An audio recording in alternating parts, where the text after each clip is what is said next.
Hello, y'all. Hi. I was waiting for somebody to open up with a comment about the dancing.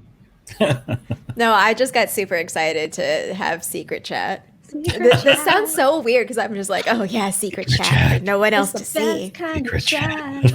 It's secret chat. I actually have some thoughts about secret chat for when we debrief. I think it's kind of an interesting thing that we have. But we'll save it for the debrief. Chat. Oh man, now I'm really excited. I want to rush through. I want to rush through the session so I can just to hear that. Uh-huh. Patrons only reflection on. What is going on, everybody? I'm gonna try to talk slower so I don't trip over my words as I often do. Welcome to ProfsPlay, a channel where we four profs get together every week and talk gaming and play games and take our nerdiness to ever higher levels. This is, for anybody who has not been joining us, this has been our summer of D&D, which has been pretty amazing. We were just chatting off camera about how incredible it's been to have a regular weekly D&D game that's been relatively uninterrupted by the pressures of adult life. So I don't know. I am thrilled about it, but also like a little sad that we are in the second to last session of the summer. It is the beginning of the end. I've never actually played in a D&D campaign that sort of had kind of a definite, like a clear end point, sort of like a deadline, right, so to speak, that we had to get to our deadline being, well, at least for those of us that have the semesters coming up, sort of that is the deadline for me personally. I don't think I've stopped living my life on a semester schedule, like, ever. You know what I'm saying? Like, I feel like I've just been perpetually stuck. I wonder how does it work? Yeah, how does it work without semesters for people who have jobs that don't have? I don't know, because I'm still thinking in terms of semesters. Like, I'm looking at the calendar like, oh man, next week's the week, to go back. And I'm like, no, it's not. Like, it's weird. I think I was actually wondering about this because I feel like I'm going to think in semesters for like years to come, honestly, because it's just so, you get so oriented to it, like your whole life, really. Actually, Jay can probably better answer that question because he had a lot of non-semester jobs in between. It did, and it is very odd. I think I've mentioned maybe on the stream even that this was the first like kind of summer I've had in a long time. So I was working, either 12-month sort of positions or whatever. And it's been very odd. Yes. Very odd to actually get into that kind of semester thinking. So we're the flip side. God, it's so interesting. Well, anyway, for anybody who doesn't know what we're talking about, how's it going? My name is Prof A from the channel ProfsPlay. I'll be hanging out for the next 2 hours or so, running the game, playing my role as the GM. I had a little opening question. Did you all want to do that? I didn't get much feedback on that, but if you want to answer it, I'm kind of wondering. Otherwise, you can just ignore it and just give us the kind of general overview of your character. But as we go around and introduce ourselves, I'm curious to know who you are, who you're playing, and question of the day: if your character were not on this adventure, if your character were not chilling with the homies, what would they be doing with their lives instead? What would be going on if they weren't on this grand adventure? So maybe I will pass it over to, I don't know which way to, here we go, nod my head. Yeah. I'm trying to see. Pass it over to Wizard PhD. Who are you? Who are you playing? And what would your character be doing if they weren't on this adventure? Yeah, hi, I'm Prof. Lynette. I am from Wizard PhD. I play Tamari, who is a really, really cool and elegant Swift Stride Ranger rogue. And I was thinking about this question just for a little bit, not for a lot, because I was like, I have no idea what I would be doing. But I think that Tamari would probably, Tamari would often sneak out into the forest, like just to have fun and just to explore. She likes to explore. But I think that she would continue to do that, but be kind of like, do y'all know like Newt Scamander from Fantastic Beasts and Where to Find Them? He's like the magizoologist guy in the wizarding world, where he like studies the creatures, the beast, in a way that's not like, oh, they're all dangerous and blah blah blah, but from a perspective of like, oh, we should appreciate living things and animals and things that are different than us.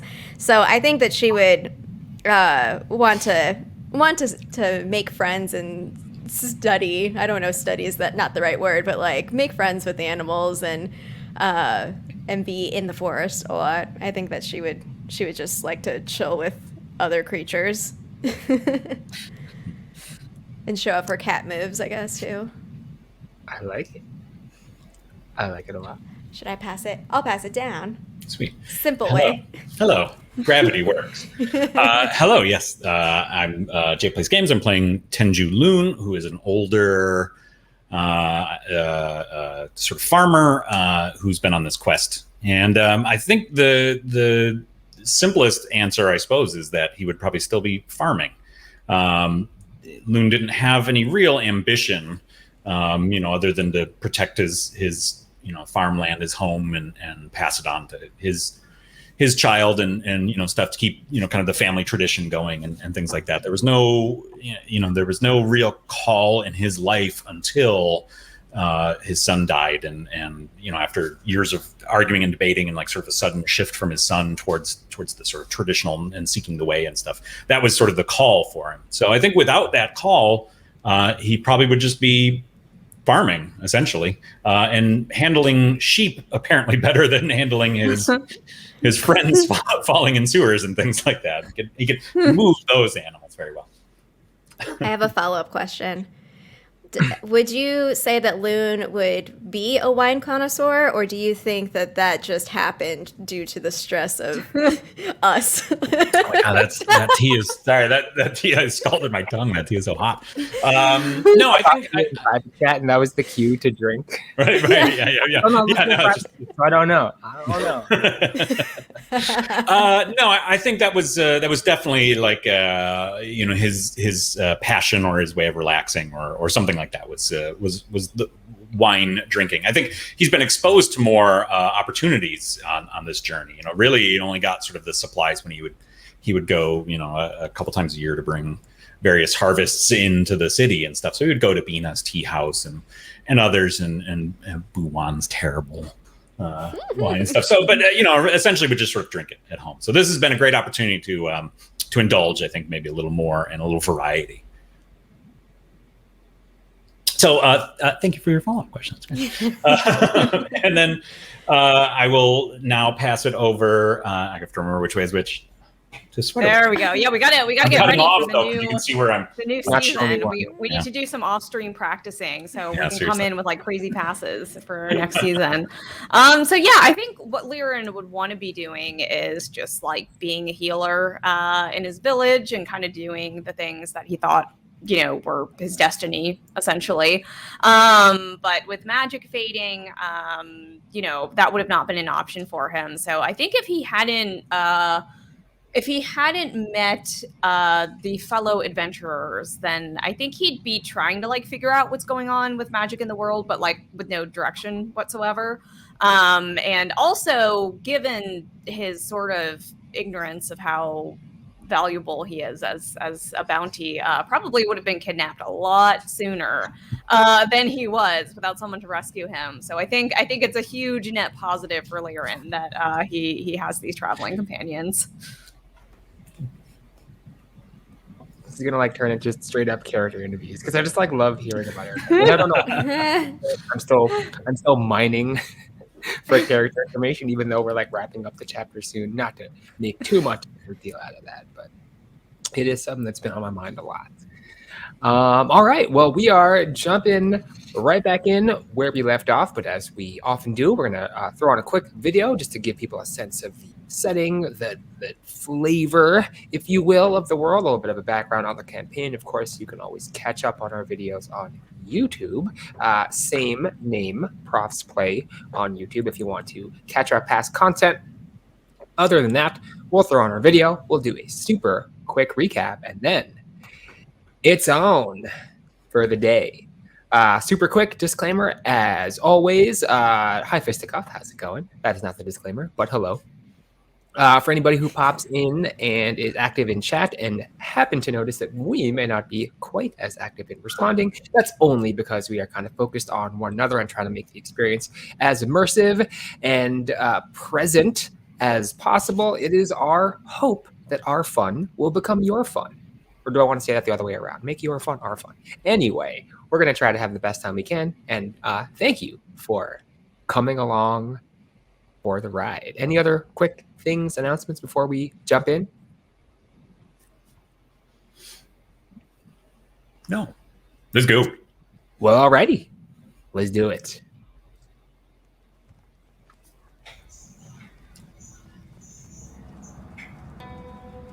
The world is changing. Magic is fading.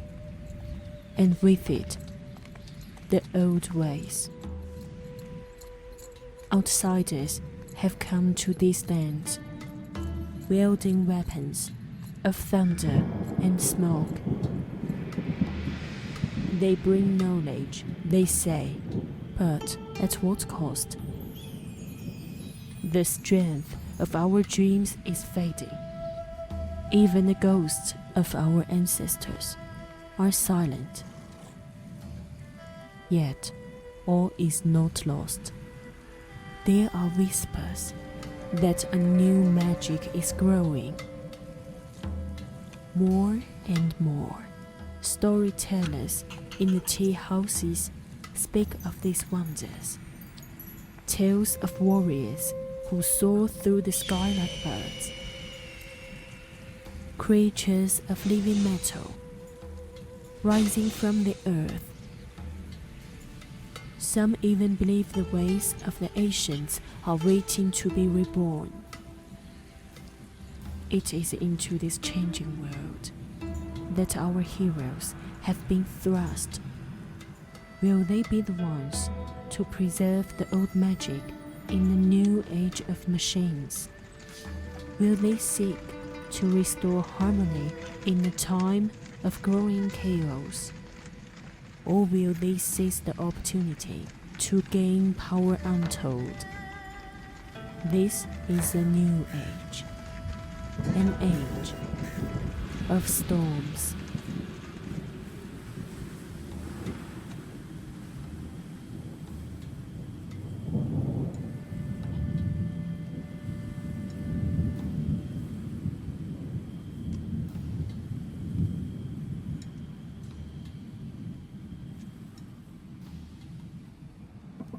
All right.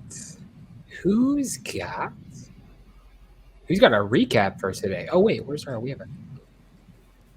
screen at? There we go. So I just realized that there's actually a little recap like on here that we could go a line at a time.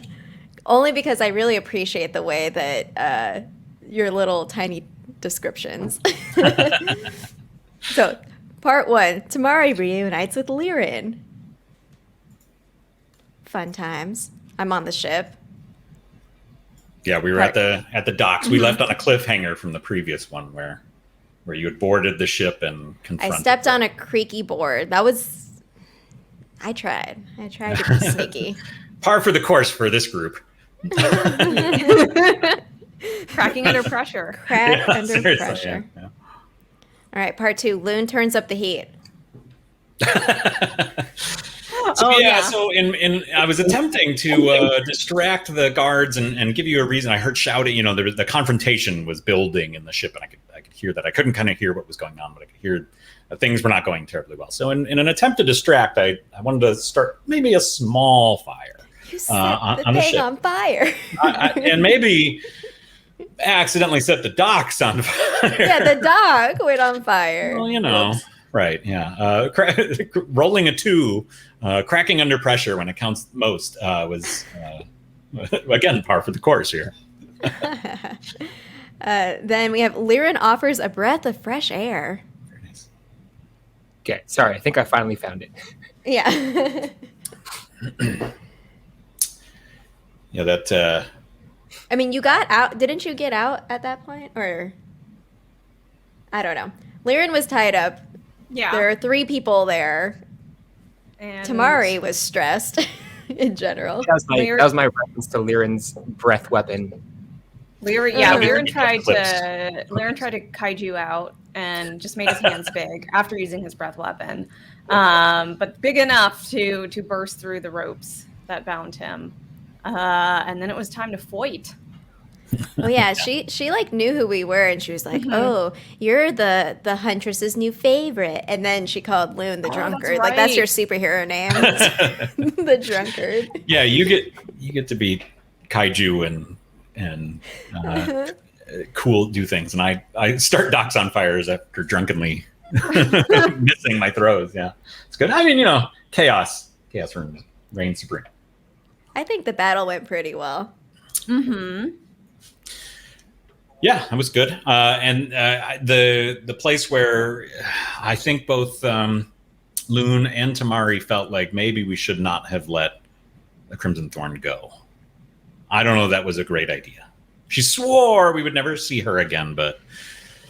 I mean, she did give us 2,000 gold. 2,000 gold, a cool weapon for Loon, and information about the church, who are taking orphans and taking their magic to put them into materia, so non-magic users can cast spells. Mm-hmm. It's canon now. It's called materia. It's called materia. Thank you for giving me this gift. Officially.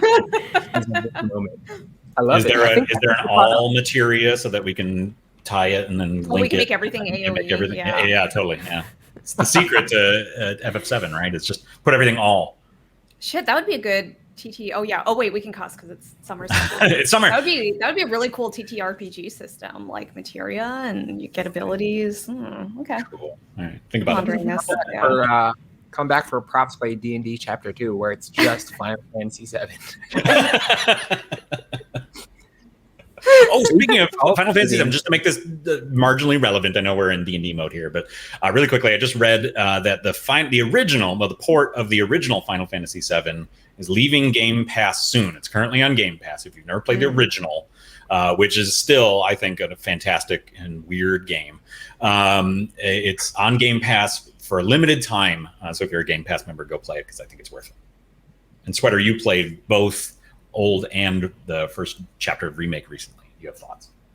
We can save those. Amazing. Played all, but yeah, we'll debrief. We'll debrief about Final Fantasy VII. So much to discuss during preview. We need a separate debrief session. Okay, I feel like we're pretty caught up.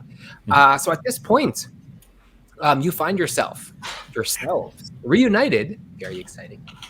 You find yourselves standing on the docks, watching as Yang Lijiang's junk sails out of the small harbor, with storms still thrashing the horizon. You see the ship veer southward. Each breath you take fills your nostrils with the smell of burning wood, and you can still catch glimpses of the embers of a recently extinguished fire. Behind you, the sun is beginning to peak over the walls of the city, bathing the district in the glow of dawn. With the Crimson Thorn's surrender and the reunion of Liren, Loon, and Tamari, you seem to have a moment of peace to contemplate your next move. What would you like to do?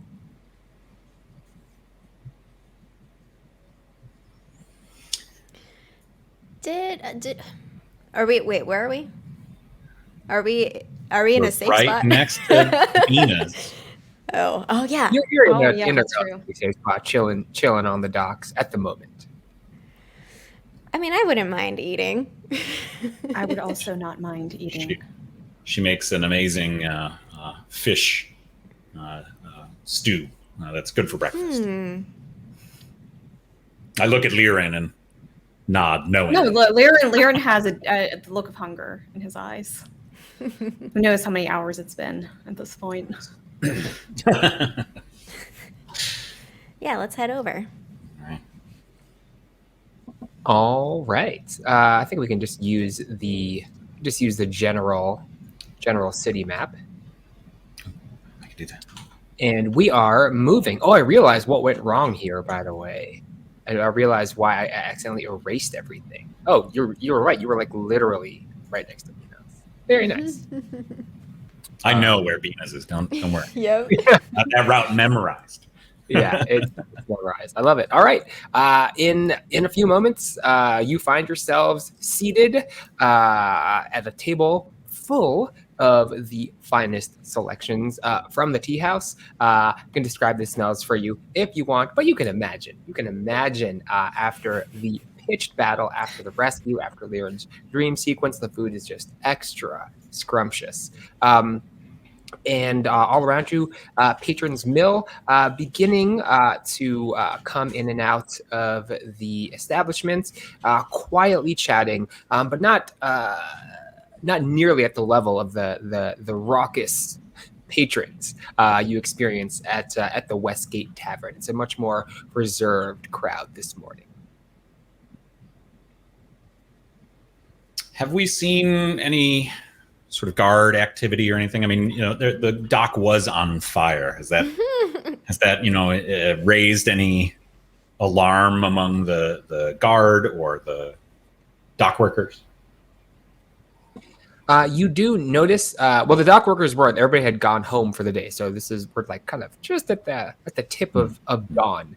You did notice on your way over to Beanoz, a small group of city guard kind of heading over in the direction of the docks, but they did not pay you much mind, as they were kind of more concerned with making sure that there was nobody in the area who was getting hurt, and if they were able to try and see if they could figure out the source of this sudden fire.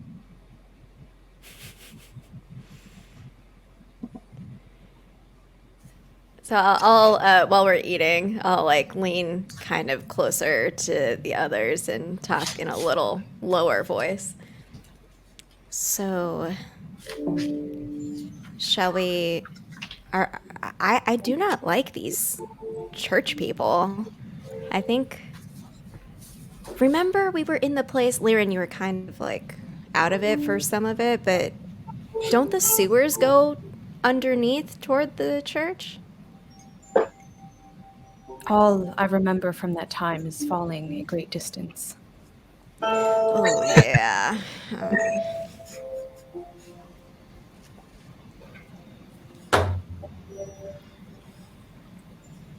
I'm trying to recall. At one point, we had like 12 different things in front of us. Everyone wanted something from us, but it seems like,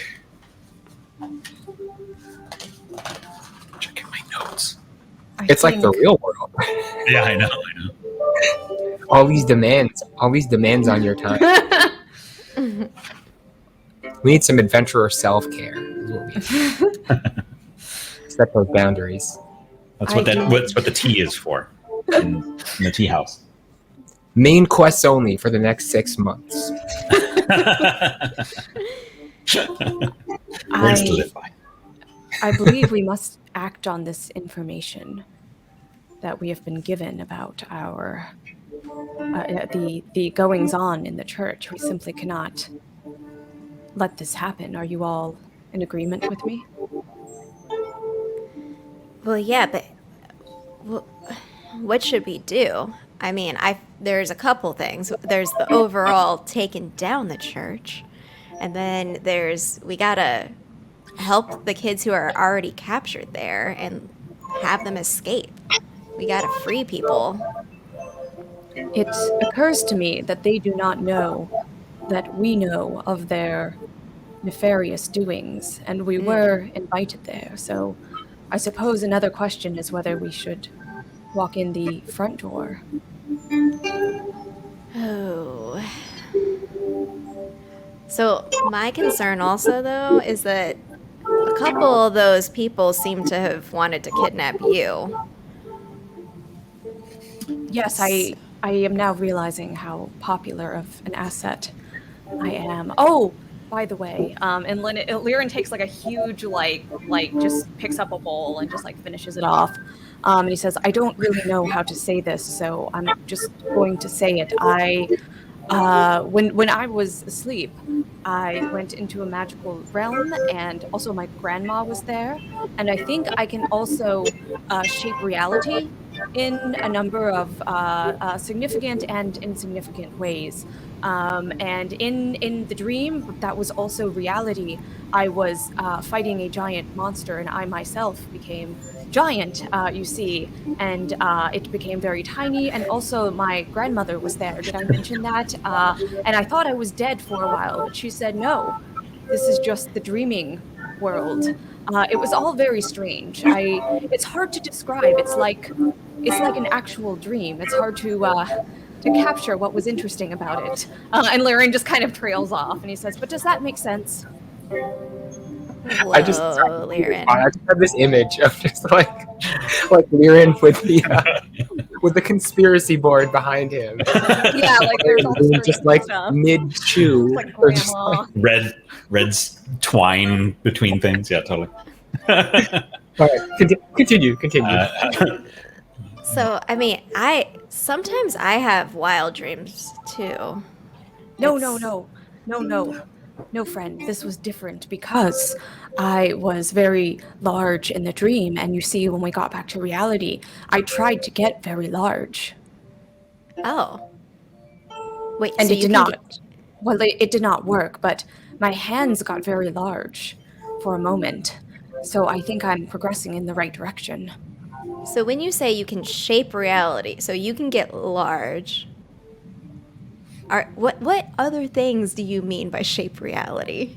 Well, in the dreaming world, I could will anything I imagined into being, and I don't know what the limits of that are going to be in this reality. Oh, did I also mention I had to fight the large monster because it was my first trial, and it was heavily implied to me there would be many trials to come. So perhaps I will gain more ability to shape reality. I'm not sure. But perhaps it is that defeating that one monster gave me the ability to enlarge my hands, and each body part is going to require a different monster. And Laren is like full on like conspiracy like strings mode at this point, and it's just like, I wish my grandmother had mentioned this to me. It's quite a strange thing to spring on me. She can also shape reality, and that's why she was there, and she assured me it was very real. Here, let me see. Can you make shape this something vessel right now? larger? Oh man. Let me see. Yes. Let me see if I can. And Laren just stares at the teapot, and just does like wills like he did in the dreaming, or when he got his hands larger. He just kind of like you see him kind of straining, and he's like, the teapot is large, and he's also kind of like flexing for no reason as he does this. Is it working? I'd like to know if it's working. Let's roll your religion again for Heck that. yes. What am I rolling? We'll roll your religion. All right, let's do that. It's a very particular connection you have to this power. That was a 12. Okay. With a 12, you concentrate as much as you possibly can, and although nothing seems to physically alter in your view, Liren, Loon and Tamari, as you stare, you actually can see what appears to be the illusion of the teacup. It's a teacup, right? Get large enough to encompass the table. However, when one of you reaches forward and tries to touch it, your hand just Yes. just pass through. In a few moments, the illusion is dispelled, and you all find yourself sitting once again at the table. And Lyrian opens his eyes and said, "Did that do anything?" Whoa. Kind of? It looks like it is just the same size now. Perhaps, friend Loon, perhaps I enlarged its flavor. Perhaps it is more delicious now. Let's try. Nope. Oh, it's dispelled. All right. Now, force perspective. Yes. Yes. Perhaps. Kind of looks at Liren like he's just a little bonkers, but not quite. I know it sounds crazy, but I don't know the meaning of this power yet, but I hope it will serve us well. Well, if there's you notice out of the corner of your eye a figure standing in the door, looking sort of large, imposing, and dressed in the garb of the city guard of Magao. As the figure walks in, the light of the room makes it clear that this is Liang, the captain of the city guard, one of the individuals you first met when entering the city. He sort of takes a look around the room, nods almost imperceptibly at you, and begins to enter into conversation with a few of the nearby patrons. Can I eavesdrop on this conversation? You can certainly try. Heck yes. Roll perception. This is audio, so no glasses, unfortunately. Okay, so for perception, I have advantage on it. I don't know what this, or is that specific? Just kidding. Never mind. I see it. I clicked on it. I'm just going to roll. Ignore me. Okay. I figured it out. All right, that is an 18. I was prepared to entertain that possibility. It's an 18 because it's hearing.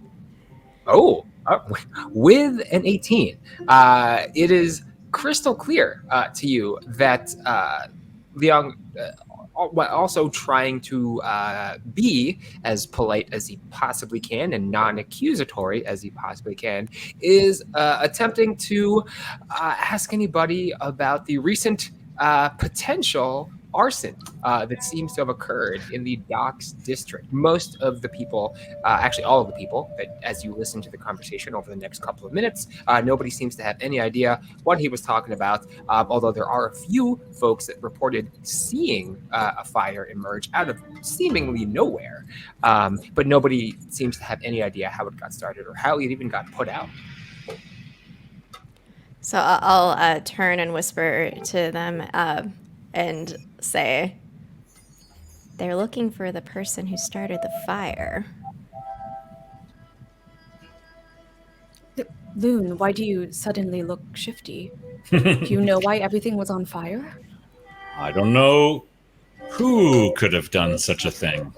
Oh wait, we don't know that Loon started the fire, right?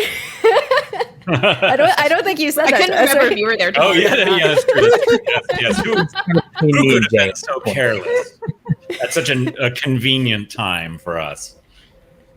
Wait, it was. And Liren kind of looks at Tamari and says, "It was very convenient, wasn't it? I had not considered quite how convenient that was." If it were only a little closer to the actual ship, it may have been more convenient. Well, if there's a time to knock on the front door of the church, it's now, before they know what happened to their henchmen, whether they know you were captured. The window is small now, so if we're going to the church through the front. It's now. I believe this is the best course of action. And then when it's time, if you do that little shifty stuff, reality shifting, that might be cool. Yes, I am very excited to practice what my grandmother has taught me. Now the question is, do we confront them about Liren? Or do we confront them about anything at all? Do we play nice with Father Damaso if we find him? I believe the front door approach necessitates playing nice for a little bit. There is the risk that they will perhaps try to kidnap me again, or that they will see through our plan. Do we have a code word or signal, or is it just like, boom, when you start like breathing on people, then we know? I thought that was a pretty good code word last time. Okay. Yeah, no, I agree. All right. To the church? Well, now I have to. Well, I put it in our secret chat, but didn't I can't remember. Maybe not. But didn't Liren have an item at the forge waiting? I didn't drop anything off at the forge. Oh, I No, thought there was I think something we had to we wait. just Oh, it was for told the her. arrows. Okay. Yeah. Mhm. Yeah. Well, we told her that Liren was fine and that we'd stop by tomorrow, but I feel like this is more. Yeah. I just couldn't remember. I remember we dropped something off that was like she did it immediately, which were glasses, and then I think they are maybe like the next day or something. Oh, Yeah, you got it. Yep. Just making sure. Hey, I'm all about that. You get a special item on order, Loon, although I don't know what the status of that item is. Mm-hmm. Oh, yeah. No, I think the front door it is. I feel that time is very short where we can try this way. Mm-hmm. Much like letting that terrible woman go, I'm not sure it is the best course of action, but it feels right to me in the moment. All right. Let's head over then, shall we? We are going to walk ourselves over to the Church of the One. Takes, I don't know, a couple minutes after you settle the bill, leave out the tea house, and begin to move toward the door. As you begin to head out, actually, we should before we make this move real quick. Before we head out, Leon calls your attention, or attempts to call your attention, by waving you over to him as you walk out of the tea house. How would you like to respond?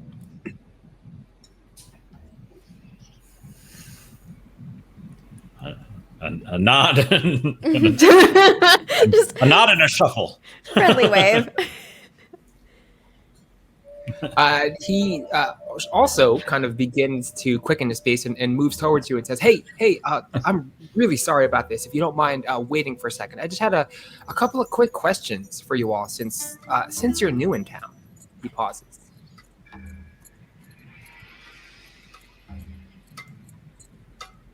We have some very, very pressing business to attend to across the town. I'm sorry. We really should be going.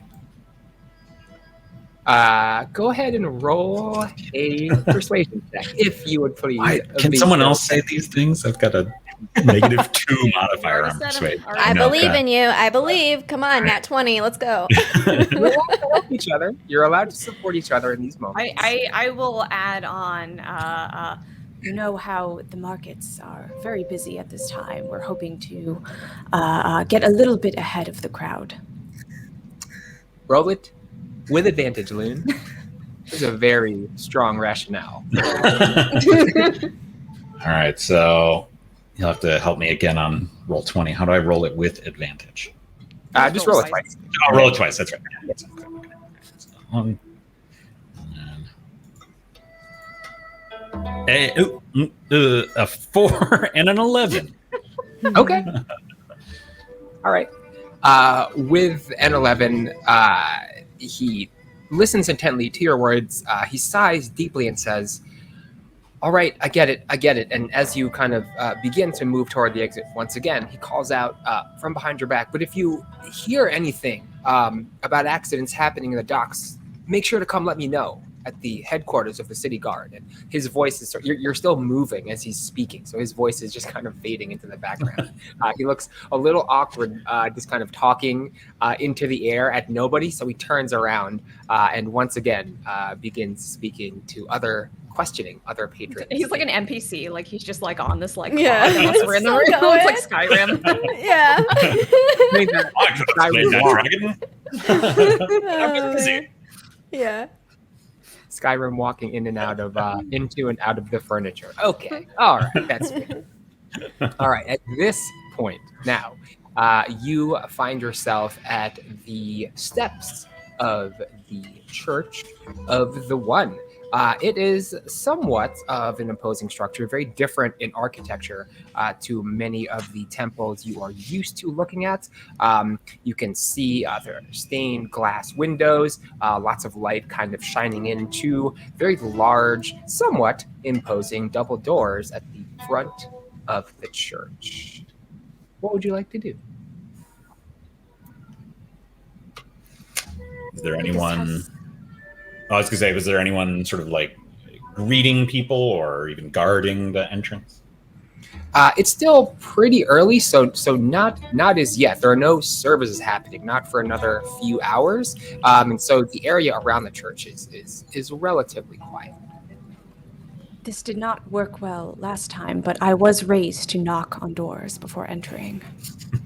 Well, this is clearly a door, so I feel better about this one. Laren's gonna knock on the door. Okay. After a few loud raps and a couple of minutes of silence, the door begins to creak open, and a young priest wearing a hood over his head sort of peeks out and says, "Yes, my flock, do you seek the services of the church?"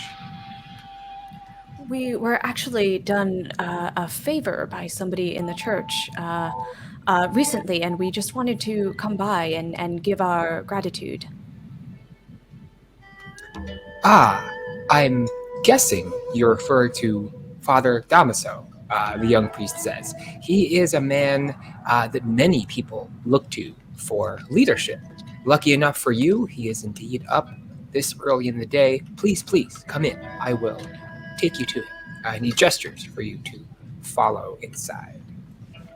I'm assuming when we said the word gratitude, he also took out like a collection plate of some kind. He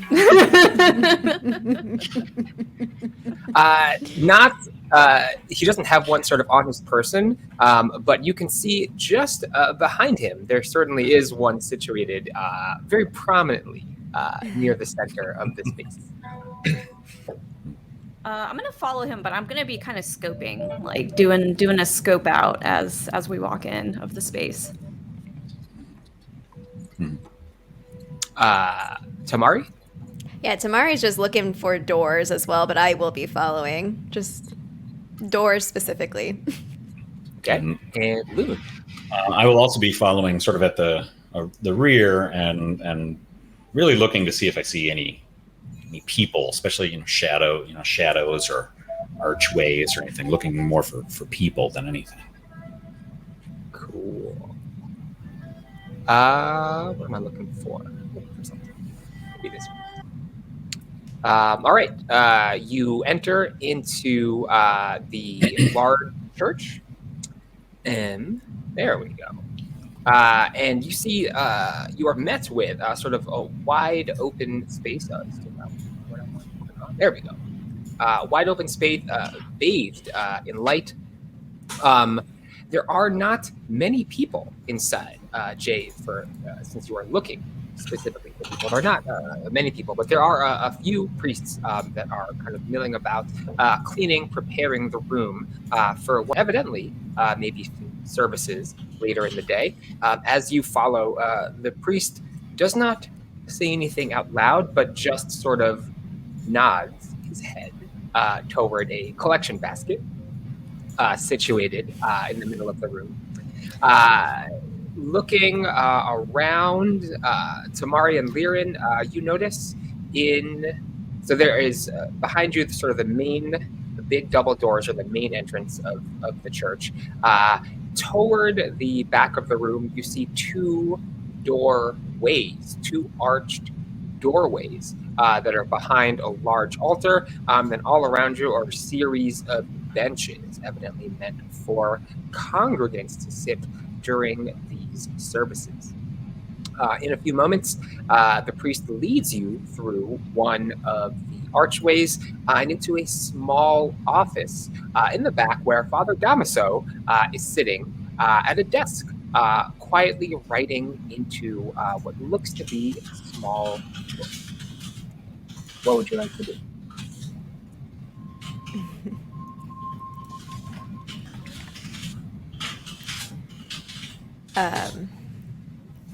I think Lyran is going to say, yes, it is wonderful to see you again, brother. We just wanted to express our gratitude for you helping us out in our predicament the other day at the city gates. Father Damaso looks up from the writing and he is doing and says, yes, thank you very much for coming to visit. Have you arrived to listen to my request?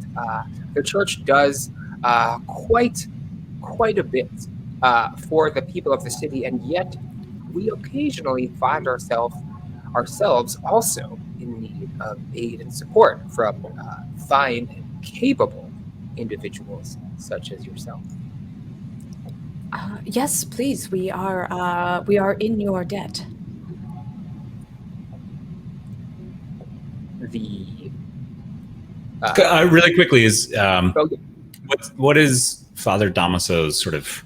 Is he surprised to see us? Is he calm? What is his demeanor?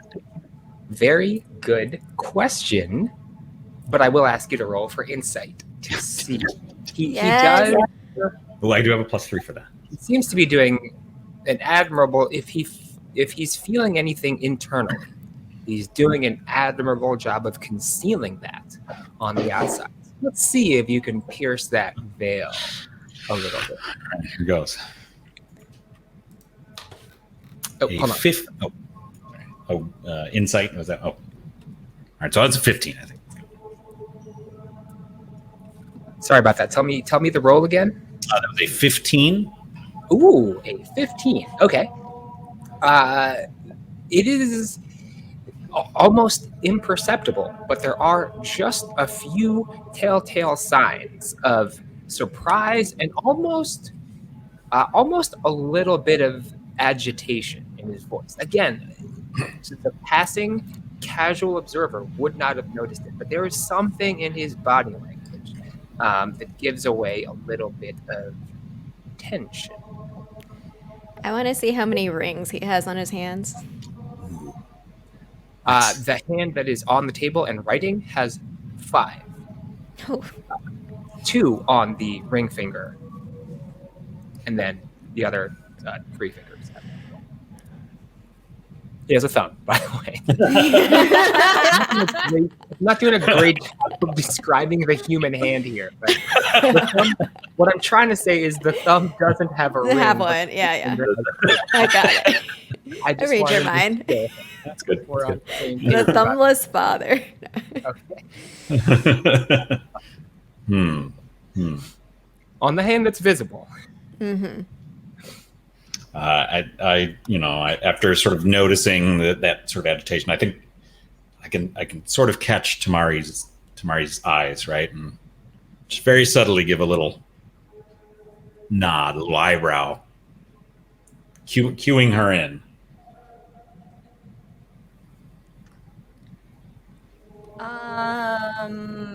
I think while this is going on, I think Lyran's gonna just sit in one of the pews and seem to kind of just like bow his head a little bit.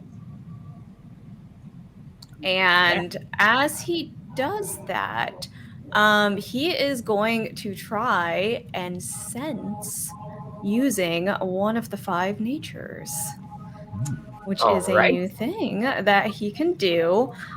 So he is going to try to commune with the nature of forest to detect living organisms. And he's going to try and sense if there is life somewhere in some kind of concentration that is not obvious immediately. If there are perhaps just if there's like a group of people that would be, maybe not expected in a church at this hour. Okay. All right. You close your physical eyes, and as you do so, your mind's eye opens. The world around you is bathed in your mind's eye in various shades of natural green. The effect operates in like what did I say? Like 100-foot sphere around you, and the outlines of your companions, as well as Father Damaso and the few priests around you, are also in brighter shades of green, glowing with the power of forest nature, as indeed they are growing and living creatures. You also sense underneath you, like below the floor, smaller human shapes that are sort of resonating even more brightly than the other adult size shapes in the room. But as you feel around with your hands and feet, you don't actually see a way to get underneath the ground, and yet that is where these other, I almost said like these other signatures, it's like a little, like a scanner. That is where you are also sensing other growing living beings from somewhere below you. All right, and Laren's going to just like keep his head bowed, like he's just sort of contemplating a little bit in this pew, and not say anything. Have we actually did we answer what he said? Will you listen? I think we all just started sensing things. that seems very receptive to me. That I'm seems just like an staring, implicit we just like stare and just like zone out. Don't mind me. This is my listening purpose. Father Damaso sort of stands up, pushes his chair backwards, and begins to pace around the room, explaining to you that it is the mission, from his perspective, of the church to educate and help find homes for the orphaned youth of the city, particularly the Wujian Dao. He explains that there are many families from the Northern Imperium who desire children, but for one reason or another cannot have their own, or would prefer to lend their generosity to the less fortunate. He pauses for a few beats before explaining that before children can be sent northward, especially the Wujian Dao, he says they need to be properly educated by the church and brought to a level of, he pauses for a moment, kind of eyeing Liren as Liren sits with his eyes closed and his head down, brought to a level of civility, he says, that matches the high expectations of the Imperium. He pauses for a few moments, allowing you to take in his message. So do the children live here?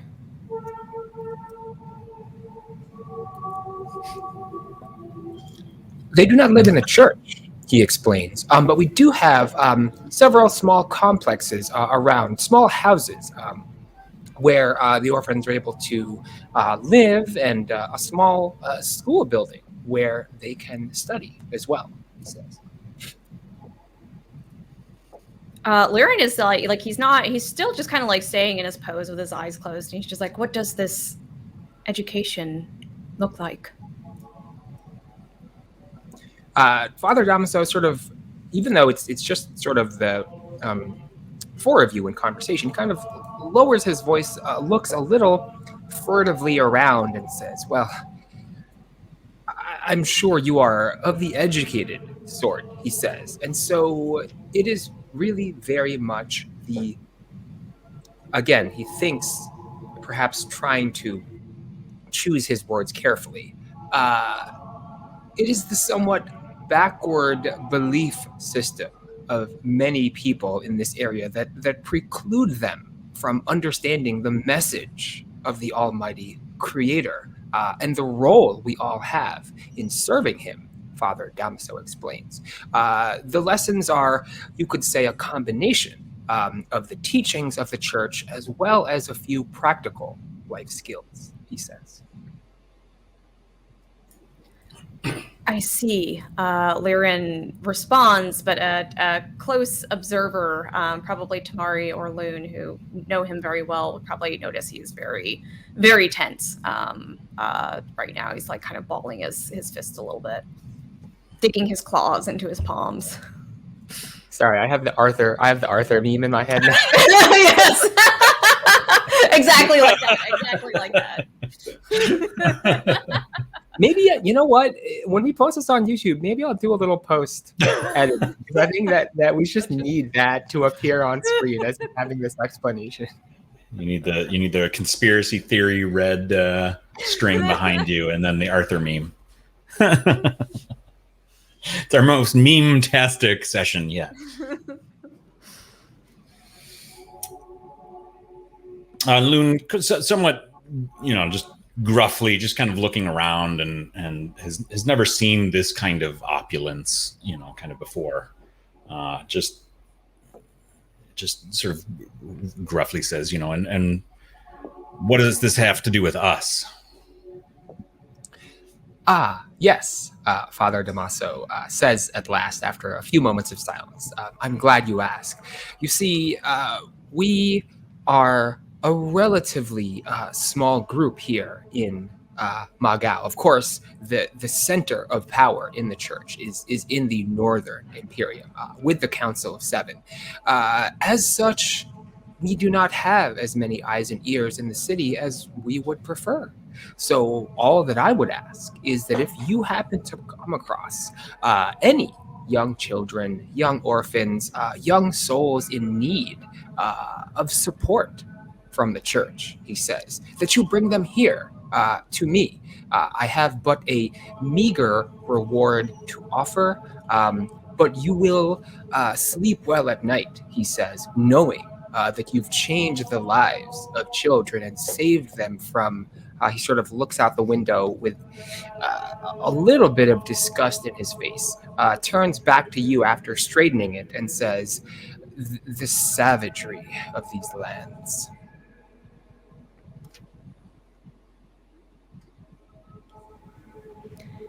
Tamari's just resisting the urge to use her, even though I don't think she can, but to use her transformation to get claws out. She's resisting. Everybody has the Arthur ball face. I know, yeah. Everyone's just like trying to keep it together.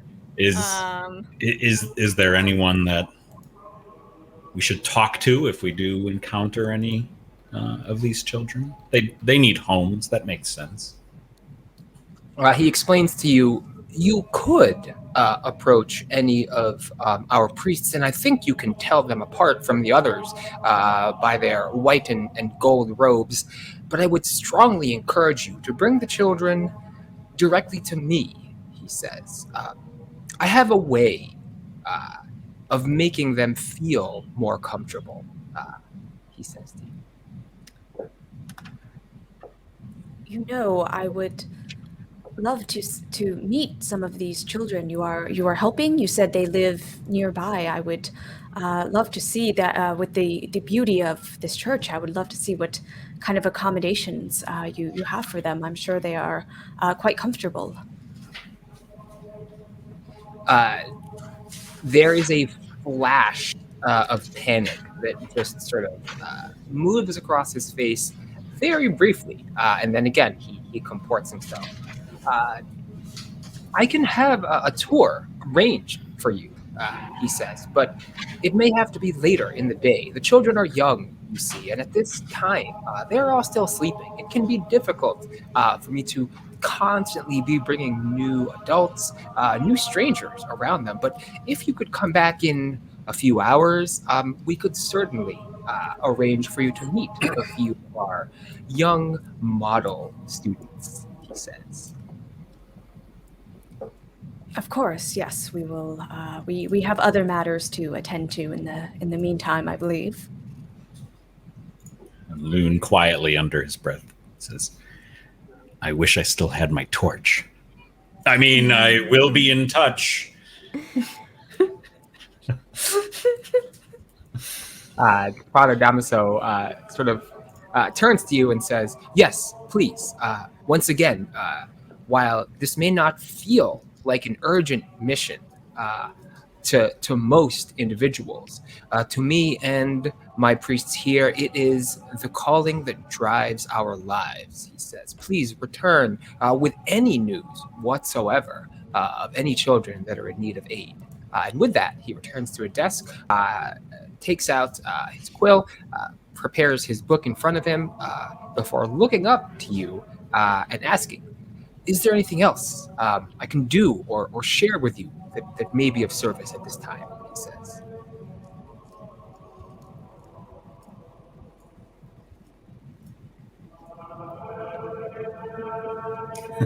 No, I think silence from all of us, from all three of us. I think that is quite enough information for us to handle. Thank you. And Laren turns to kind of just walk out the other way. Thank you, he says. My priests will see you out, and before you go, it would be remiss of me not to ask for a small contribution to further the mission of the church. You'll see the collection bowl on your way out the front doors, he says. And with that, turns back down and continues to jot notes into his book.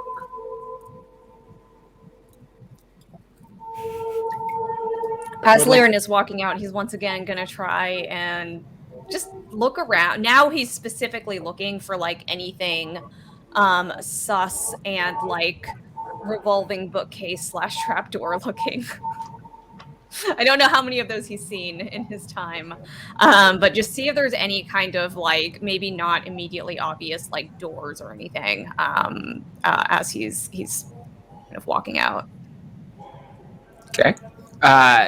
You don't need to roll for it. There's not anything, well, at this point, there doesn't seem to be anything super suspicious or out of place looking, but there is a staircase in the room behind Father Damaso that leads both up and down, although the portion of the stairs that would lead down is sort of covered up by a trapdoor. All right. That is all you notice on your way out. And like Loon will very intently stare, very purposely stare at the collection plate as he passes by, but makes no move to add any money to it. There is a priest nearby that appears to be busying himself, although in that moment he sort of looks over his shoulder, shakes his head, and kind of gets back to what he's doing.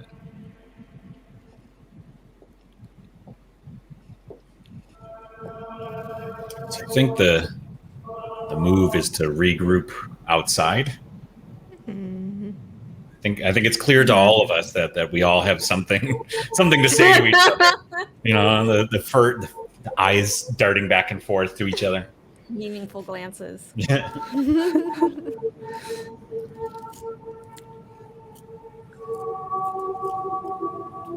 I think we'll head out. We'll head out to the steps or the courtyard or something. All right. Back outside the church, you find that the activity from the townspeople has indeed begun to increase as people get about their daily routines. And although it might have been a little bit of a tactical gesture, Lirin, you notice the market also is beginning to get crowded with people, as you explained to the captain of the guard. What would you like to do out here? I assume we're probably going to relay to each other the things that we learned in our kind of individual peeping around stuff. After checking that no one is around. I was going to say, I'm not sure the stairs of the church are the safest. Laren just starts talking. Did you guys see?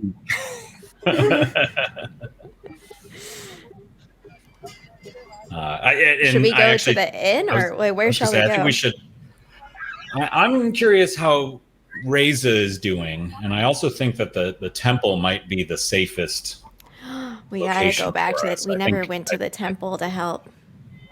I think the temple might be the place to collect our And maybe, just maybe, check on our friend Liren, who might still be delirious about getting bigger and places.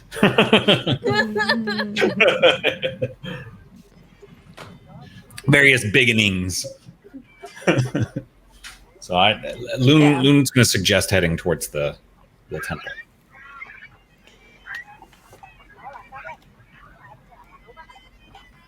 We gotta go check on baby By Liren yourself or too. bringing the whole crew with you.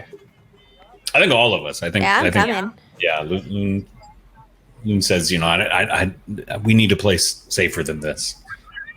Okay. Liren, Liren, as we start walking, he's like, we were here before, right?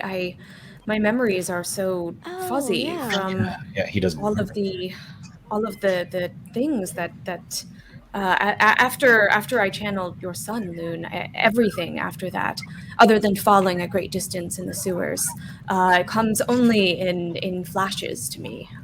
I don't know if I am recovering those memories, and he seems to like kind of almost get a headache thinking about it. But It was only like 10 feet or so. That was. it felt like a very long distance. It's one of my most vivid memories. All right. It does take a few minutes longer than usual to get over to the Flowing Waters Temple, and that is largely due to the crowded streets that you find yourselves having to navigate through. However, in a few moments, you find yourself once again safely within the walls of the temple. You notice now that the activity level has changed significantly, given one of the walls of the temple has kind of been blasted open by some outside attacker, and many of the monks are up fairly early in the day, trying to accomplish as many repairs as they can before more of the townsfolk come in to seek their services. And now that you're here, what would you like to do? Oh, I should put that on too. I love all these backgrounds. I got my green screen on so I can use all these cool backgrounds. This is my favorite, like, to be honest, the temple. I wanted to go back here mostly just to look at this image again. Just to, yeah. That's It's cool. cool. Yeah. Yeah, it's really cool. Also, I think strategically it's a good spot to regroup. They're allies, I think. Sorry, I'm trying to put it up on here. Oh, do I not have it on here? You do flowing water. Oh, maybe not for today. Oh, yeah. I do have it. Should be here. Should be there. Sweet. Yeah, it's cool. Okay, this music feels a little on the dark side. Hold on. It is. I was like, wait, is it still on fire? Yeah, I'm like, maybe we should turn around based Like on the diegetic music we're hearing in the temple. Yeah, a little kind of sort of ominous. Maybe this one's better. Let's see.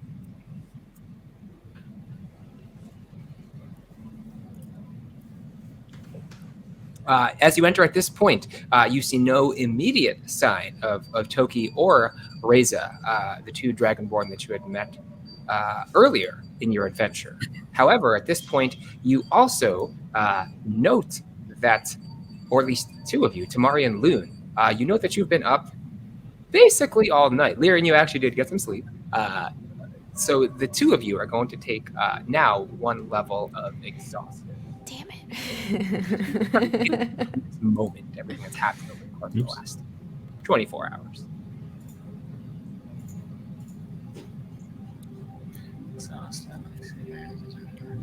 Okay, yes, this is what we're doing. Exhaustion, level 1. What does exhaustion do? First level disadvantage on all ability checks until you get some sleep. Gotcha. I see it. Oh, long rest to get rid of that. Mm-hmm. Long rest. And you also need food, There's if I recall. 6 levels of it. Level 6 being death. You're on level. Just stay up till you die. really want coffee. It's like playing Civilization. Just one more turn. Has anyone One more approached? turn away. To let us- That's right. Has anyone approached us or said anything to us since we arrived? At this point, everybody seems very preoccupied with trying to rebuild and tend to a few of the wounded who are well enough to walk, but certainly not well enough to perform the necessary duties for repairing the temple. Okay, I want to scope out a corner where we're like out of the way and not causing more trouble just by existing in this space. There is one corner of the temple that has been relatively undamaged, and so there actually are not a whole lot of folks milling about that particular area. Okay, I'll start walking over, like gesture over to everyone.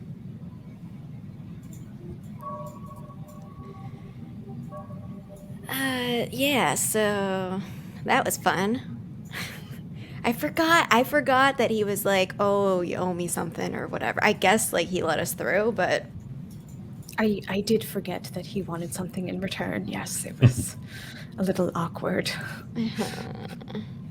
Juicy, I don't know if y'all saw, he had like those rings on. Just same as the other people, you know, where we were told that that's their stuff. I may have looked like I was listening intently, but I actually wasn't. I was sensing for life. Which is also another thing that I have a lot of catching up to do for both of you. You can do a lot, I guess. I sensed. I believe that the children. I felt them underneath of the church. I know this sounds strange, much like my large hands, but you have to trust me as my friends. We need to get underneath of the church, and I noticed some sort of stairway down, but it was not accessible to us. We would have to sneak or perhaps try and get in when nobody else is around. Ooh, inaccessible. Did it have like a lock? It seemed to be a sort of trap door situation. Ooh.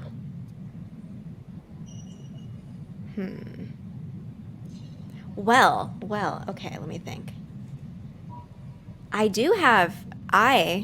Even though I haven't slept all night, I do have the ability to cast a little floating hand that can move and do things. So I wonder if we can, I don't know, because now I'm thinking, do we need a distraction? I don't know. I feel bad causing chaos in this area so much, but I believe someone is very good at, perhaps someone in the circle is very good at creating chaos, not talking about anything in particular, of course.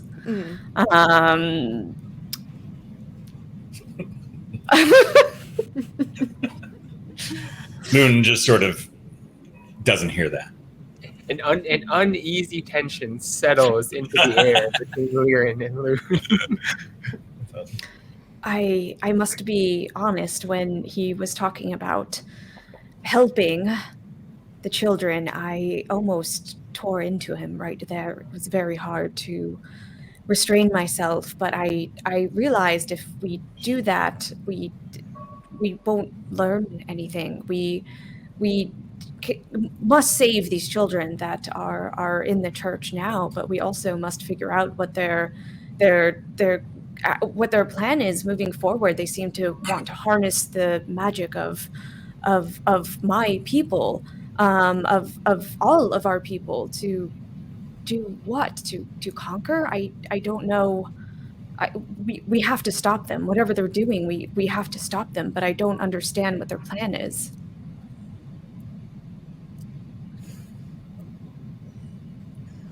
well, We have the invitation to see the grounds. the tour. The tour, yes, the tour. Perhaps we could go and get lost on said tour.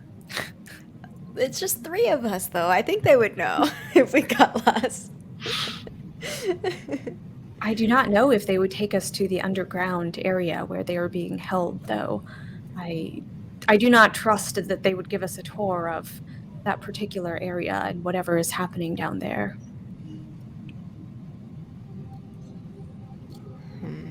But we could try. Perhaps if there was some kind of distraction on the tour, were it to happen at a convenient time.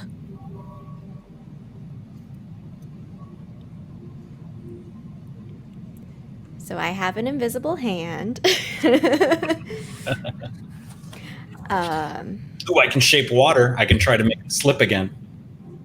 We have The ball puddles. bearings. Yeah, ball bearings. My God!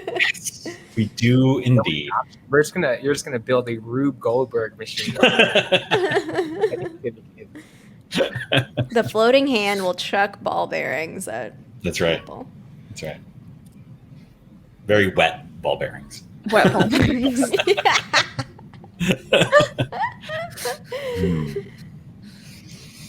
Ooh, something else that I've learned how to do is create giant fog.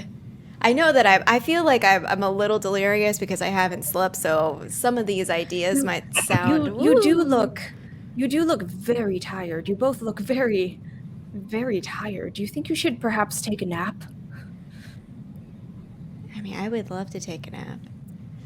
Oh, maybe I can think of a really good plan while I'm sleeping. And, I'll think on it. My brain will be like, and then it'll come out with the plan. Yes, why don't you do that? And Laren takes the second beard, the beard number 2 that we bought, and kind of like takes it out and fluffs it into a little pillow and says, why don't you get some rest, friend? You seem like you really need it. Oh, this is so nice. This is your beard. Oh, Yes. I can feel how soft it is. It is very I'll soft. Rest my head on the beard. Multi-use. As Yeah, I you don't- sort of lay out the beard for Tamari to sleep on, you feel a little tug against your clothing, Liren.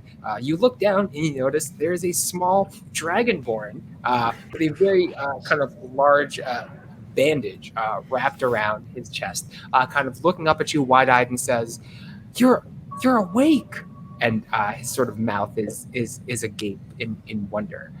You notice that the bandages are stained in a little bit of blood that seems to be a few hours old, but this small dragonborn seems to be in good spirits. Laren looks down at him and kind of like squints for a second and is like, you were there.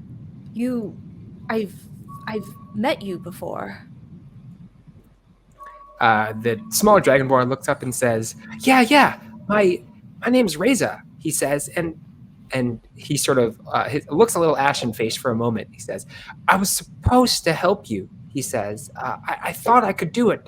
I really could, but then that woman came and she took you and she hurt us, and you can almost hear his voice like cracking a little bit at this point.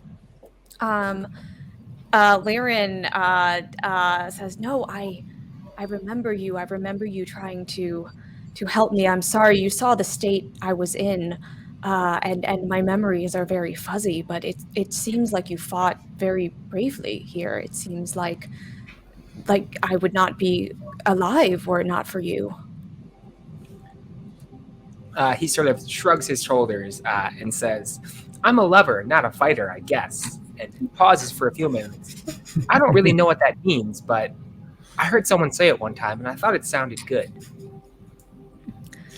I believe that you can be both, and that you are both. And Laren kind of leans, like does that, like kind of like like kneeling down to be like at eye level, and says, when I was your age, my village was attacked, and I tried my very hardest to fight off the invaders, and I got very, very injured as it happened. But my grandmother, who was a great warrior, she managed to repel them all. And afterward, she said to me that I had the spirit of a warrior. And well, in my village, where is your village?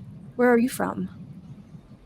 He pauses for a moment, looks around, looks back up at you and says, "Will you promise not to laugh if I tell you? He waits for your reply in anticipation.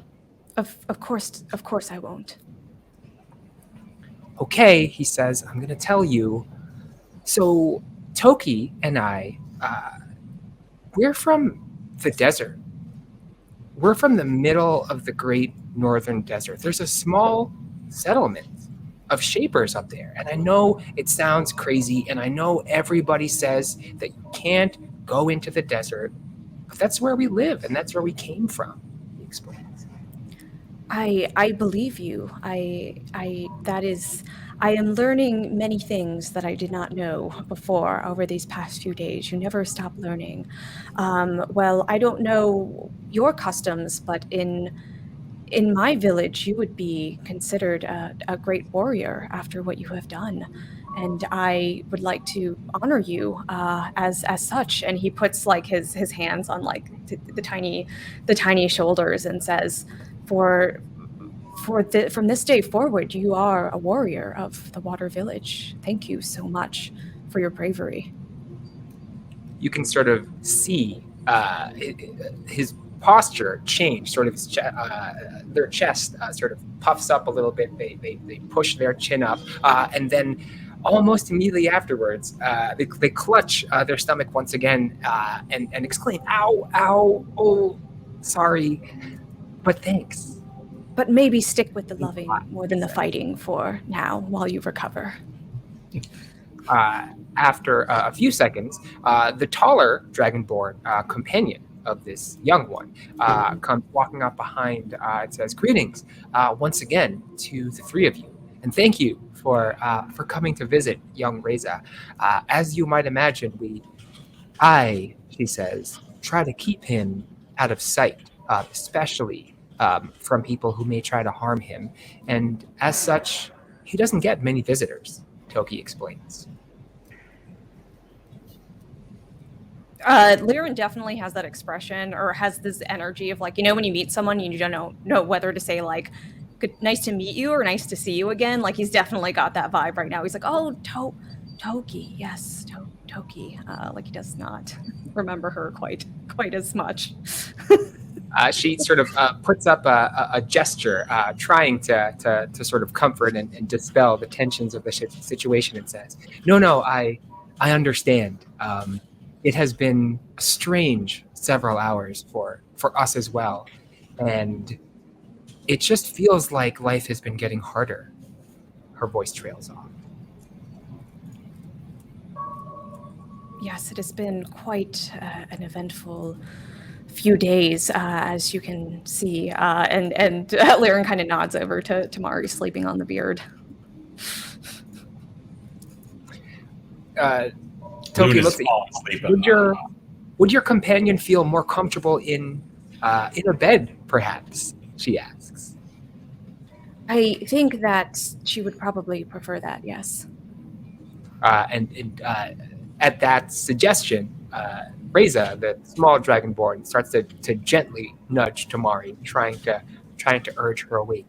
Wait, he says. We have beds. We have something softer for you to sleep in. Oh, fogs, hands. Yeah. And he takes your hand in his little dragonborn claws and I'm leads still you groggy, so I'm like, yeah, what sure. into the chambers. Toki looks at Loon and says, and you, Kai Loon, would you also prefer to take some time to rest? She asks. Loon doesn't even wake up. He's fallen asleep, kind of. Doesn't even hear. He's good on the concrete, I think. Liren's gonna just like lift his head and slip the beard underneath. Now that Tamari doesn't need it. Is this the first crusty, blood-soaked beard? No, this is the second beard. This is the second beard. Nice Okay. beard. This is the nice beard. Thank you for the nice. You get only the nice beard for my friends.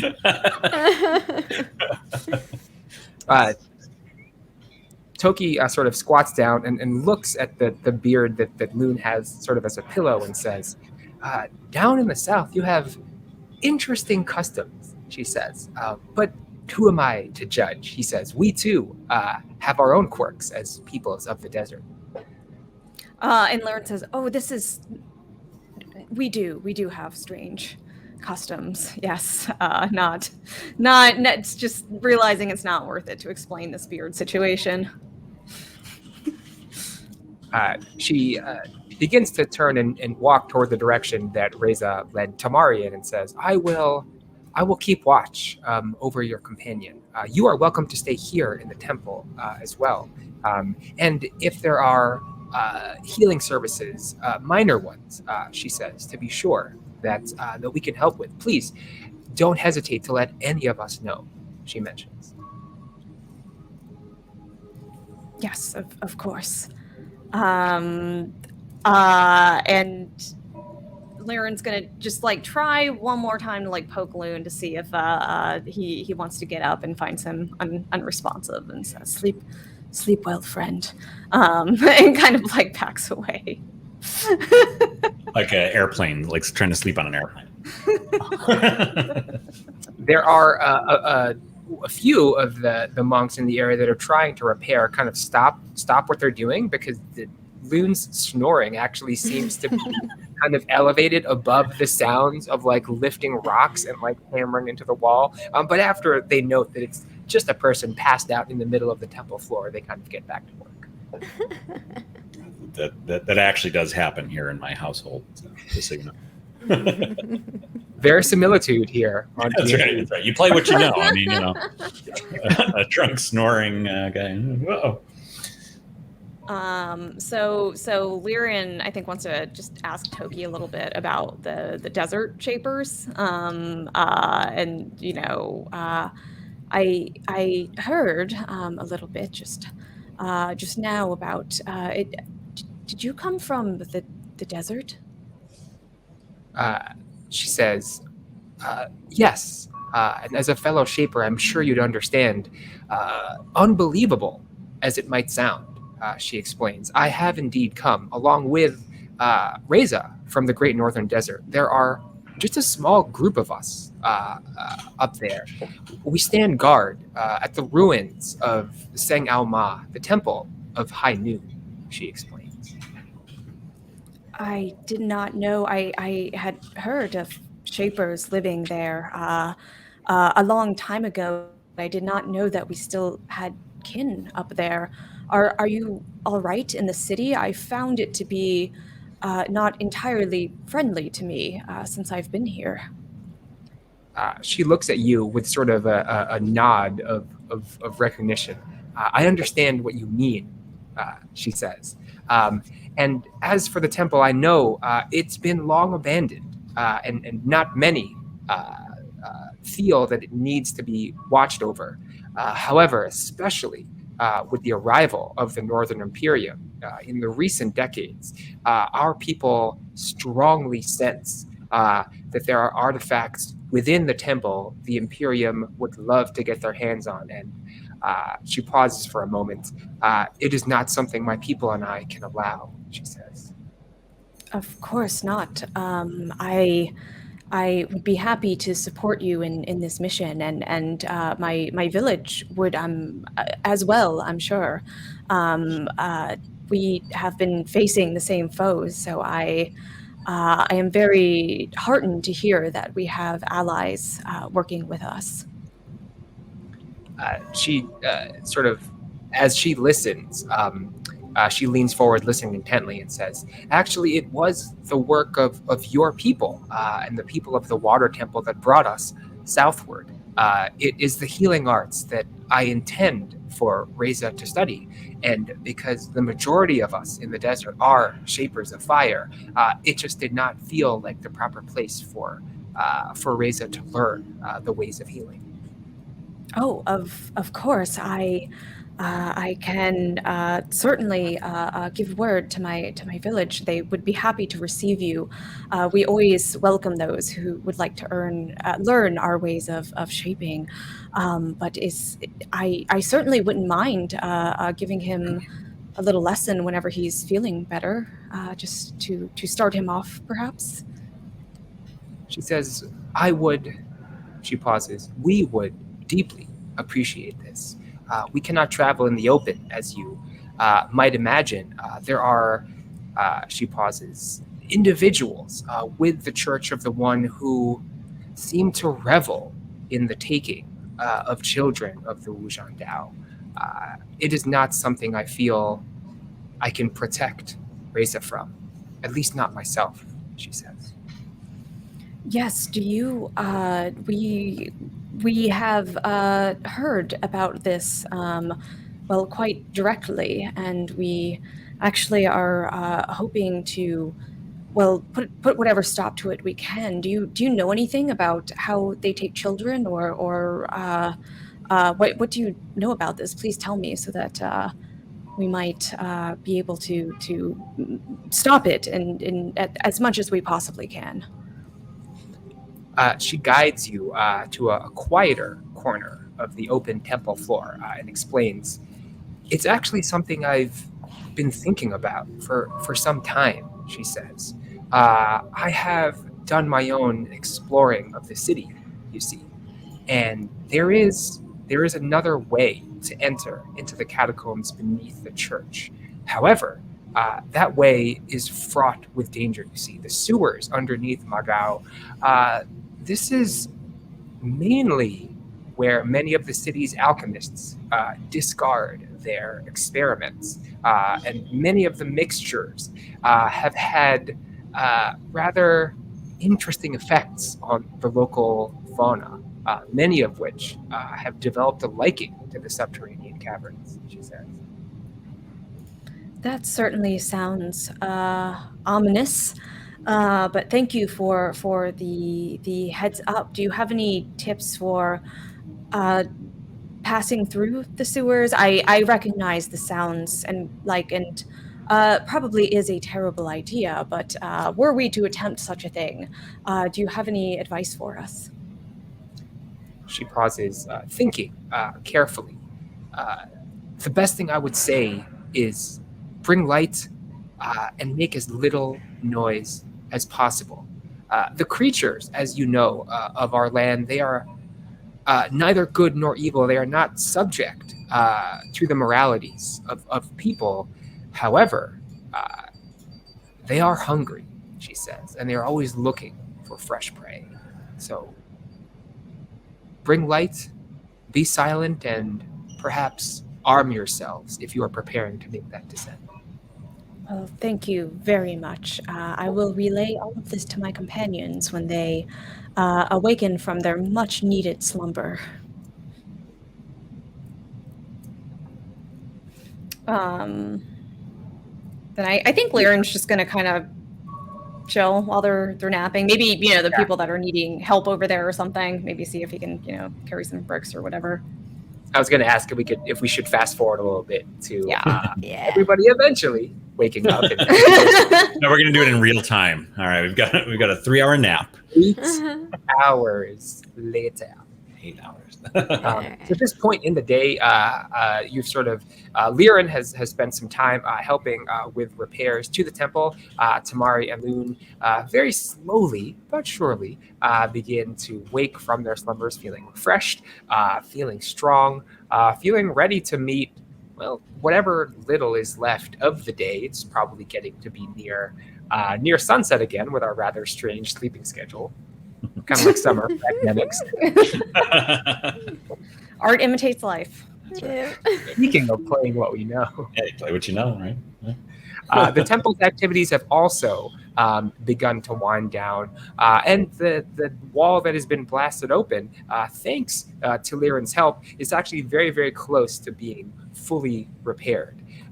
Wiping their sweat off their brow, many of the monks kind of look at one another in celebration, kind of look at Loon with a deep gratitude, look at Liren with a deep gratitude and reverence for his help.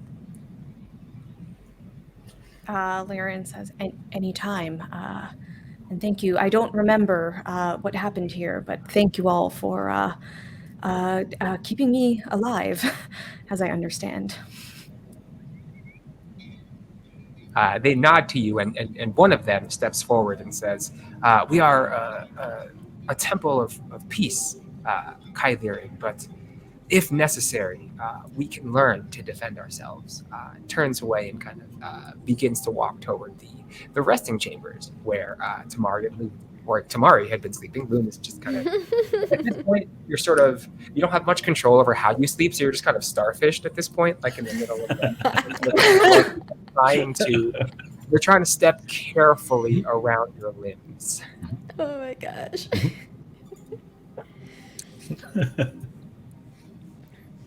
Oh, hello. Good morning. Oh, it's not morning, I guess. Wow. I'm hungry. Again, gosh, all I do is sleep and eat, I guess. Like academics in summer. Oh. Way too relatable at this point. We're going to have to cut it off because it's getting really real. Like taking a nap and waking up at sunset. Like way too much of the summer What mood right time now. is it? Why do I exist?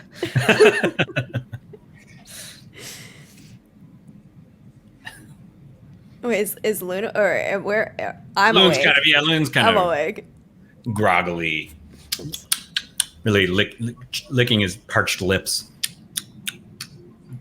aggressively. Looking for that wine, aren't I you? know. A few of the monks who have taken a break from their labor have actually begun to sit in a circle and are passing small balls of rice kind of wrapped in banana leaves around so that everybody has a chance to eat. Oh. One of them turns around, gestures over to you that you come and join them for a meal. Yeah, I'm just like staring like, okay. It does not take I'm long not for you to gonna turn it consume several of the rice balls. And at this point, you are feeling not only refreshed, but also pretty satiated. Well, did sleep provide inspiration for you all? I have an idea. Oh, I Oh, could grab a chat by accident. I'll turn it on. Sorry. I mean, I just We're- kept thinking about Hailthorn, so whatever you got. Liren, in unprecedented fashion, actually did not run over when there were rice balls offered. And he actually walks over and has Reza like on his shoulder. It's just like carrying him around. He's like, yes, one day, perhaps you will be this tall and you will be able to see this much. And then he sees that you all are awake and says, oh, excuse me, I have to attend to my friends, but it was very fun hanging out with you in a conscious state today. I hope we get to do it again soon. And then just like sets him down. At that point, like Reza was just kind of like he had his hand like this. He's kind of pointing. He's like pointing forward. He looks a little bit disappointed that the ride is over, but he seems to understand and kind of restrains. He stops himself from asking for another. And Liren joins his companions and just says like very, very like coolly like, cute kid. Just so cute. It's just adorable. So nice too. We need a Liren proud dad emote now. Well, speaking of cute kids, You know, if yeah. you're like into the reference images, I know, I saw it. I picked it up. Aw. It's so I cute. do have Just imagine the little hands be like, oh. you're it's into the that second sort of cutest thing you've posted this week. Yeah. Yeah, oh yeah, that one pic. Ridiculous. So You had a plan. So speaking of cute kids,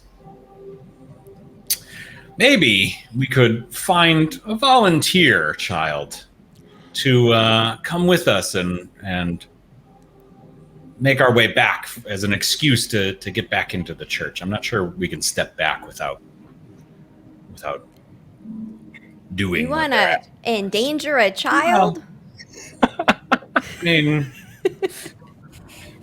only a little bit.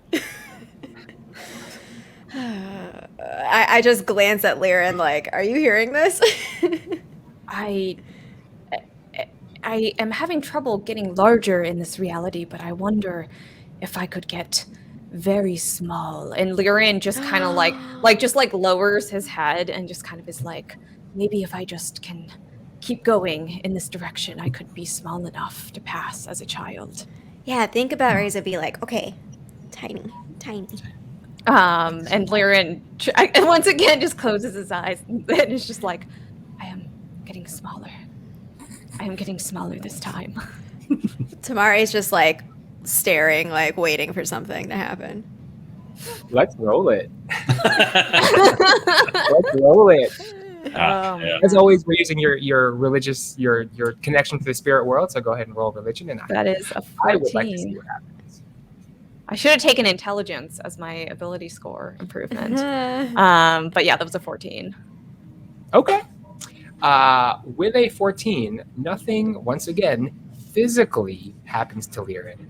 But to the surprise of everybody in the room, all of a sudden, Liren's visible form takes on the appearance of a small child. The illusion only lasts for a few seconds, and once again, as in disbelief, as Loon sort of reaches out to try and touch Liren, his hand bumps into Liren's adult body, and then the illusion fades. That's like, oh man, if you can only do that for like a couple more seconds, like longer. I do not know if this is reliable enough to be a plan, but was I cute? Yeah. Tiny things are always cute. I was a very cute child, I've been told. I was feeling aggressive, so cuteness, aggression. That could be, is that the next emote? Could be the next emote. Cuteness, aggression, emote. It's already in the Discord. All we gotta do is upload it. I like the way you are thinking, Loon. I do not feel comfortable with using an actual child. Well, I'm not sure I see any other ways in. Well, Toki did tell me something, and Liren relates everything that he learned during the sleeping time nap, as some would call it, and about the sewers and everything. Yeah, the sewers seem really helpful. Makoya was talking about it before. I feel like I know that we didn't have a great time in there the first time around. I'm a little concerned about going through the front again, though. I think it might be too obvious. Perhaps the sewers are the best way to go, and perhaps with my being awake this time, it will be a little better. Yeah, we won't have to try to, drag you along and accidentally drop you. It's very tough when you are dragging someone along, I know. Well, thank you very much. Thank you very much. All right, so we've got proud dad Liren, dad joke Liren. Oh man, this rocking episode. them today. Yeah. Yeah, Liren's just turned into that's the actual spiritual transformation that happened when he was unconscious, is he turned into a dad. We're going to start using that inspiration for these puns, because they're very good. So yes, I think that is the best course of action. What do you think, Loon? You seem very hesitant. Well, I don't think your illusion would last enough. There are lots of children around, but maybe the sewer is the better move. Oh man, Tamari's doubting Loon's dad's status. I know right now. Loon is not going to bring it up because his son is dead, but it is very much wondering that too, and is holding his tongue. Loon's renegade meter bumps up just a notch of They renegade. would really be in danger. They know the way out. A notch of Paragon. Okay, so we sneak in, and then what are we going to underground, like that area you were talking about? Yes, I believe we need to get below the church where they're keeping the children to to rescue them, and perhaps we will learn more when we see what they are doing down there.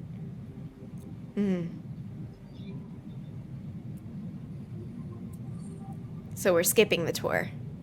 I think. Rain check. Sorry. We slept through the tour. Yeah, I was gonna say. Oh. In fairness, like I think you might have missed the window by 5 hours. I keep thinking it's morning. Sorry. Okay. I guess the golden you wouldn't be faulted to think that the afternoon golden hour and the morning golden hour kind of match one another. So. Okay. So sewers and sewers. Go find some kids. Loon rolls up his pants. Do you still did you use not saying that you would have used a torch for anything recently, Loon, but do you have a light source, a torch of some kind? Toki did warn me about the need for lighting in the sewers. I have several torches still. I mean, yes. Torches, yes. Good. No reason. Just seemed important. I still have these, what do you call them, ball bearings. So I think we seem pretty prepared. One day we'll use them. The moment will come to us where we'll be like, yes. As long as that day is next Thursday. The one singular goal. The one day we have left. Day we'll It could go into season 2. Yeah. This will just be a pause, right? So it'll just be a pause for the campaign. Mm-hmm. You still got, what are you, level 4 now? You've got 16 levels to figure out a use for the ball bearing. So don't despair. Very last thing that we do. Don't despair. Plenty of time.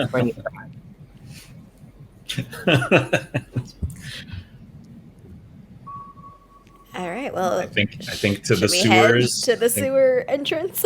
I think so. Yeah, it's right outside, right? Because that's how we got in. It was nearby. Or nearby.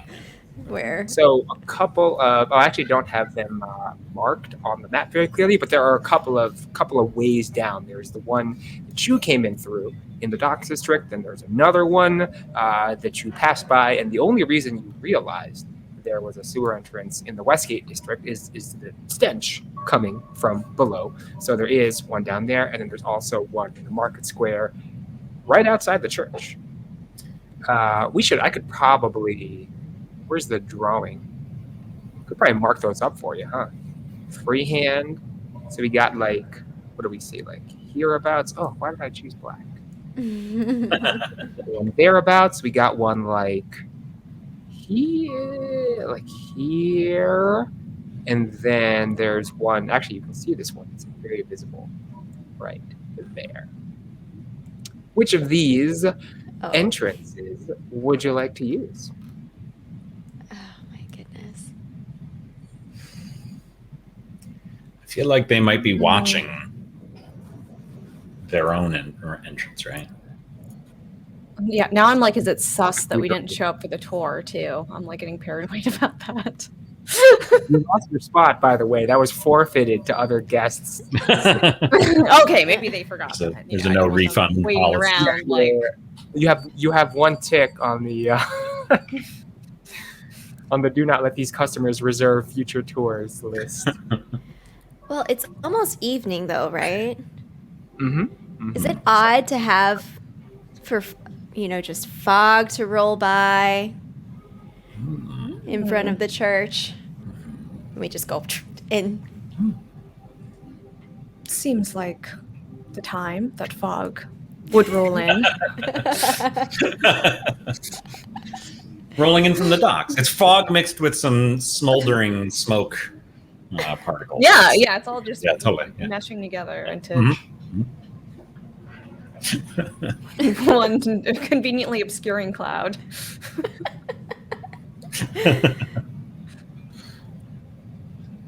I think that's the move. Okay. Because I don't want to go all the way back and then like go through the sewers. Yeah, it's not worth The it. torch will go out. I mean, there's so many things. Monsters are gonna do something. Monsters. Oh dear. Oh dear. Well, there are people living in the sewers, parts of the sewers. So. You said that before. I've only been in the sewer for that brief moment. Yeah. Maybe it's just on mine. I have like a lot of weird buffering happening on my Oh, app. it's just live, yeah. I don't know. I think the internet's been having some problems. Reddit was down last night. It's been super slow. Anyone else having like slow internet? I think there's one of those. I always have slow Something internet. might have disconnected because I just saw, yeah, something weird happened. But It says it's live again. So. Could have just been on my end. Yeah, it Well, probably we're- buffered. well, anyway, Cool. thanks everybody for coming through and checking out the adventure, and we've got exactly one session left to see if we can get through the things that we want to get through. I'm gonna save all And these look, children. Of course, that won't be the end of the campaign, but it certainly will be the end of this chapter. So make sure to catch us next week to see how we can pull it off. In the meantime, where can we catch everybody else? You go first. Yeah. Oh, I go. Okay. So I, matching the break that we have planned for ProfsPlay, I will also be taking a couple of week break from my stream. So my season finale is going to be this coming Monday, where finally I'm going to be playing Hades. Super excited. This is the moment that I am taking the jump as well to Xbox Game Pass. So Yeah. I have joined the cult of Game Pass. I'm actually really excited about it. But yes, I will say, Sweater, that it was the arrival of Hades onto Game Pass that I think was the final push. I actually had a lot of fun playing Pyre. Very much looking forward to. Am I like a roguelike person now? I don't know. I'm like, Who am I now? really, really weird. I just did Wizard of Legend, Children of Morta. I've been addicted to Risk of Rain 2. Like, I don't understand. Yeah. This game that I'm becoming is like unrecognizable. I don't get it. But anyway, I'll be on Prof A Plays on Monday, 4 p.m. To 6 p.m. U.S. Pacific. My very, very first, no prep, no previews, not even a sound check playthrough of Hades. So come catch me up. What about you, Sweater? Where can we find you next? I do have to say, I was literally talking about you being the one that doesn't have Game Pass on my stream last night because there's something I want us to all play on Game Pass. So I'm very excited to hear this. Yay. I will be here Saturday, 4 p.m. Eastern, 1 p.m. Pacific, continuing Final Fantasy Remake Intermission. There's Intergrade, which is the uprising to PS5, and there's Intermission, which is the DLC. It's very confusingly named and very on brand for Square Enix and honestly for JRPGs generally, but it's already a blast. It looks amazing, so check me out there. What about you, Wizard? What are you up to? I'm doing lots of variety demo. Like, I can't with my games right now, so I'm just playing like 3 or 4 per stream. So I'm doing some demos. There's currently right now there's a Tiny Teams thing going on where it's all development teams that are small, and so there's sales on Steam and there's also demos available. So I'm going to be playing a few of those tomorrow, but I'm also going to cap it off with like a longer chunk of Garden Story, which is an action RPG that just released yesterday, where you play as a cute little smushy grape. And I did this because I'm like, I just want to squish it, like, so I'm gonna make wine with this grape or something. Like, I want to play this cute little game. It looks adorable. And then yeah, I don't know. I want to murder this grape. It's blood. I'm gonna murder it because it's so cute. So that's tomorrow, 6 p.m. Pacific time. And then Saturday, I'm also going to be doing a few demo type games. 1 p.m. Pacific time. Closing with the longer section is going to be a 3D platformer that also launched relatively recently called Glyph. And so I don't know. I guess the theme is like I'm playing as spherical little characters this weekend. It's like a little robot. It's like a sphere and it like bounces around. I'm terrible at platformers. I say this every time, but I have a lot of fun playing them, even though I'm so bad at them. That's how I feel about roguelikes. I'm like terrible, and yet, Growing, you know, people, gamers. Yeah, it's beautiful. It's beautiful. And I'll send it down to Jay. Hello. Yes, I keep claiming I'm going to actually stream and then never do because I just cannot get my life together. It's the reason I still have this green screen up, honestly, because behind me is the exact same mess from last week. It's barely moved. So maybe what I need to do is actually steal, if when we go on our ProfsPlay break and stuff, just steal the time from us and from I don't know whoever else is in streaming. Prof AU, I'm going to steal your times too. Play some games, but you can find us all for one final session next week here at our regular time, 7 p.m. No, Eastern. 7 p.m. Eastern, 4 p.m. I know. So 7 p.m. Eastern, 4 p.m. Pacific, anywhere in between or other time zones that you live in. There's converters all over the place that can find you the exact time. We will be back here to see if we can save these chillins and wrap this up. So, yeah, good. Excellent. Sweet. Thanks for hanging out, y'all, and we will catch you next Thursday. Peace out.